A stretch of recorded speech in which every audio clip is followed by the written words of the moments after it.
Hello दोस्तों, नमस्कार। आप सभी का स्वागत है आपके अपने YouTube channel current affairs magic में। और आज हम बात करने वाले हैं 4 सितंबर के करंट अफेयर्स की। और जो हमारा पहला क्वेश्चन है वो इस प्रकार से है कि the being thoughts of little love title नामक बुक किसने लिखी है? ये लिखी है बॉलीवुड फिल्म निर्माता हैं करण जौहर इनने। और इन्होंने अपने जुड़वा बच्चों, इनके 2 जुड़वा बच्चे हैं यश और रूही, उनसे प्रेरित होकर यह चित्र बुक इन्होंने लिखी है। और यह जो चित्र बुक इन्होंने लिखी है इसका जो प्रकाशन है जो जुग्रेंट बुक्स के द्वारा किया जाएगा। और यह जो पुस्तक है जुड़वा बच्चों लव और कुश की कहानी पर आधारित है, जिसमें उनकी परवरिश के दौरान माता पिता के सामने आने वाली जो चुनौती हैं उनका वर्णन किया गया है। इससे पहले करण जौहर ने किताब और लिखी थी 2017 में एन अनसूटेबल बॉय, उसका भी यहाँ पर विमोचन किया गया था। हमारा अगला क्वेश्चन है कि हिंदुस्तान शिपयार्ड लिमिटेड के नए CMD कौन बने हैं? तो जो हमारे हिंदुस्तान शिपयार्ड लिमिटेड है उसके नए CMD वो बने हैं हेमंत खत्री। और जो हेमंत खत्री हैं ये कमांडो सेनानिवृत्त हैं और ये आंध्र प्रदेश के विशाखापट्टनम में स्थित भारत सरकार स्वामित्व वाले रक्षा ship builder Hindustan shipyard limited यानी HSL के अध्यक्ष और प्रबंधक निदेशक के रूप में इन्होंने अपना पदभार संभाल लिया है। और ये स्थान लेंगे रियर एडमिरल LV शरत बाबू जो सेनानिवृत्त हैं, उनका ये स्थान लेंगे। और इससे पहले हेमंत खत्री हैं वो HSL में रणनीतिक परियोजनाओं के निदेशक के रूप में सेवा दे रहे थे। और हेमंत खत्री की HSL ने के CMD के रूप में नियुक्त 27 मई 2020 को कैबिनेट की नियुक्ति समिति के द्वारा 1 सितंबर 2020 से 31 जुलाई 2025 तक उनकी सेवानिवृत्ति की तारीख तक अगला अथवा आदेश जब तक जारी नहीं हो जाता है तब तक इनको मंजूरी दी गई है। हिंदुस्तान शिपयार्ड लिमिटेड की स्थापना 22 जून 1941 को हुई थी और इसका हेडक्वार्टर विशाखापट्टनम आंध्र प्रदेश में स्थित है। हमारा अगला क्वेश्चन है कि ICICI प्रूडेंशियल लाइफ ने गूगल असिस्टेंट पर जो वॉइस चैटबॉट लॉन्च किया है उसका क्या नाम है? तो उसका नाम है लीगो। जो ICICI prudential life insurance company ने गूगल असिस्टेंट पर एक आर्टिफिशियल इंटेलिजेंस स्वचालित वॉइस चैटबॉट लॉन्च किया है जिसका नाम है लीगो। और इससे कंपनी के पॉलिसी धारक को आसान वॉइस कमांड के द्वारा अपने प्रश्नों का उत्तर यहाँ पर ये ले सकते हैं। गूगल असिस्टेंट लीगो के बारे में बात करें तो ये कार्य क्षमता का विस्तार कंपनी की रणनीति का एक हिस्सा है जो ग्राहकों को बेहतर अनुभव प्रदान करेगा। ग्राहक अपने एंड्रॉयड स्मार्टफोन पर गूगल असिस्टेंट को एक्टिव करके अपनी पॉलिसी नंबर या पंजीकृत फ़ोन नंबर बोलकर तुरंत अपनी पॉलिसीज़ के बारे में जानकारी यहाँ पर प्राप्त कर सकेंगे। और असिस्टेंट भारतीय अंग्रेजी में उपलब्ध है जो 9 भारतीय भाषाओं में समर्थित भी है। और लॉन्च की गई नई सुविधा ग्राहकों के लिए एक अतिरिक्त लेयर प्रदान करेगी, अर्थात डिजिटल प्लेटफॉर्म को और अधिक मजबूत यहाँ पर बनाएगी। ICICI prudential life insurance company, इसके जो CMD हैं वो NS कन्नन हैं और इसका हेड ऑफिस मुंबई महाराष्ट्र में स्थित है। हमारा अगला क्वेश्चन है कि लेबनान के नए प्रधानमंत्री कौन बने हैं? तो लेबनान के जो नए प्रधानमंत्री हैं वो बने हैं मुस्तफ़ा अदीब।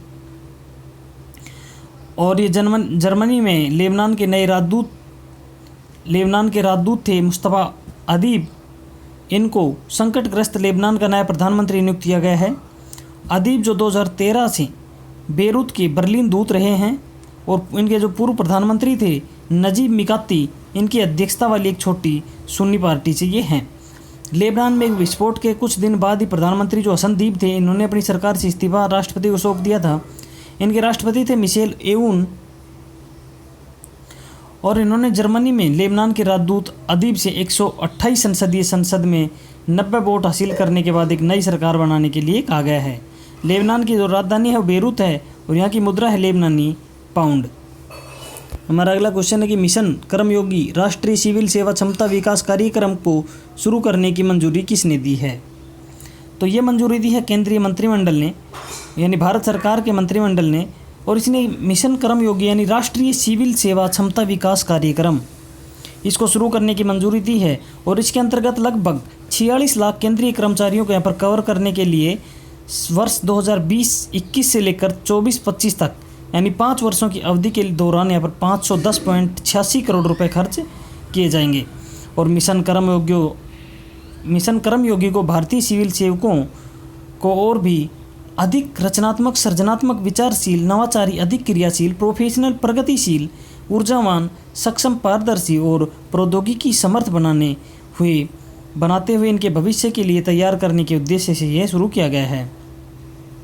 ये जो ढांचा बनाया गया है इसके अंदर प्रधानमंत्री की सार्वजनिक मानव संसाधन HR परिषद, क्षमता विकास आयोग, डिजिटल परिसंपत्तियों की स्वामित्व तथा प्रचालन और ऑनलाइन प्रशिक्षण के लिए प्रौद्योगिकी प्लेटफॉर्म हेतु विशेष परियोजना कंपनी यानी स्पेशल पर्पज व्हीकल और मंत्रिमंडल सचिव की अध्यक्षता में समन्वय एक सिविल सेवकों के लिए क्षमता निर्माण की यहाँ पर नींव रखेगा।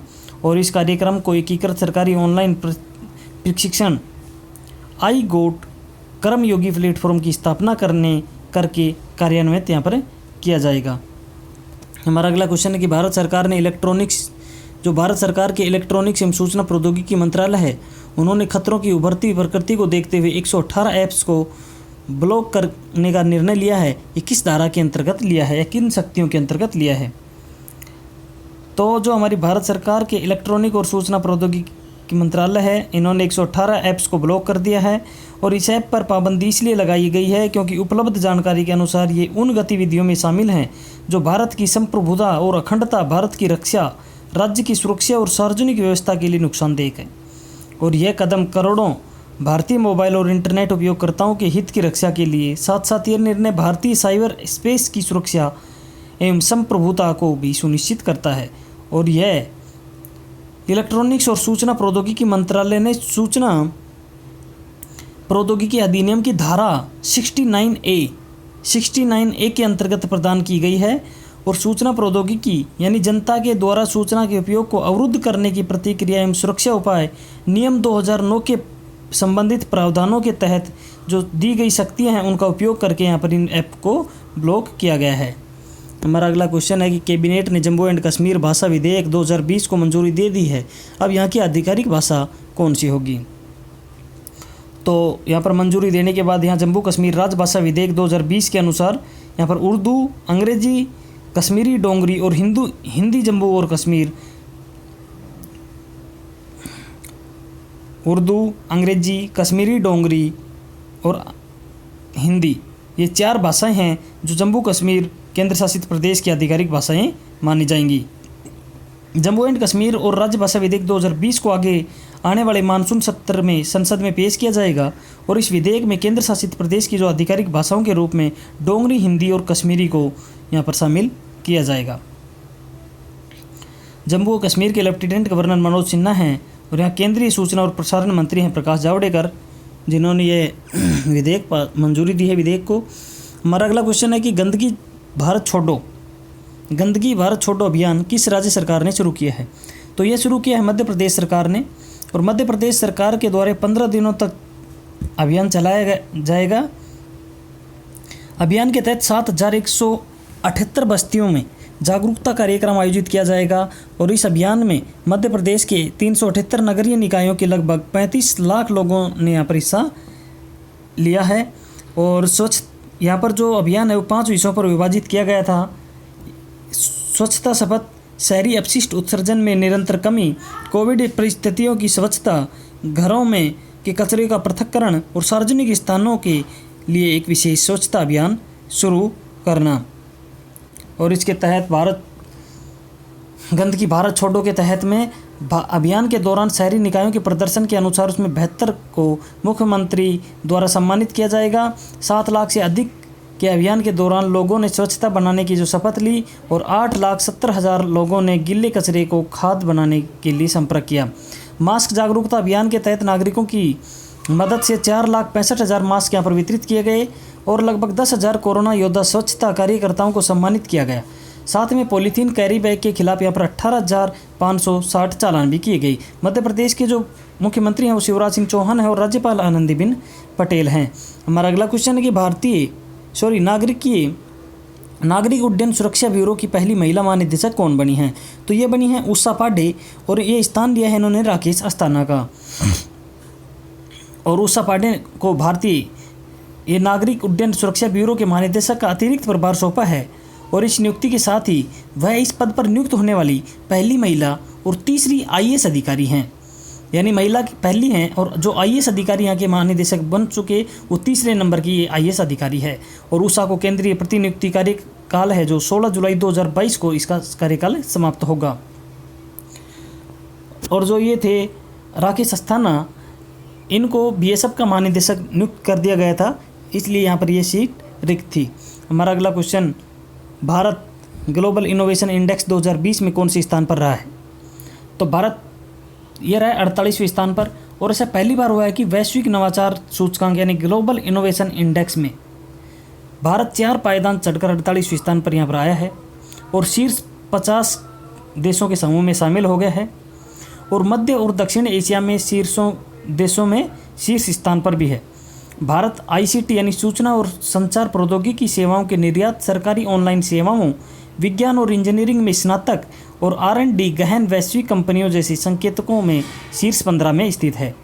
स्विट्जरलैंड, स्वीडन, अमेरिका, ब्रिटेन और नीदरलैंड नवाचार रैंकिंग में शीर्ष स्थान पर हैं और शीर्ष 5 स्थानों पर सबसे अधिक आय वाले देशों का यहाँ पर प्रभुत्व है। और ग्लोबल इनोवेशन इंडेक्स 2020 का जो 13वां संस्करण है उसको वैश्विक बौद्धिक संपदा संगठन, कार्नेल यूनिवर्सिटी और इनसीड बिजनेस स्कूल ने संयुक्त रूप से जारी किया है।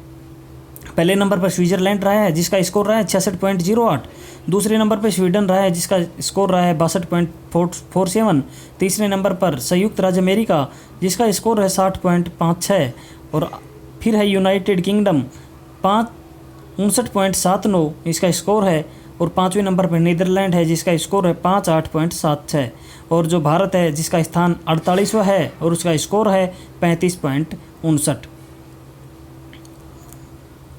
तो धन्यवाद दोस्तों, आज के लिए इतना ही। हम मिलते हैं नए वीडियो में नई अपडेट के साथ। तब तक पढ़ते रहिए, बढ़ते रहिए और आपके अपने YouTube channel current affairs magic को सब्सक्राइब करना ना भूलें। धन्यवाद।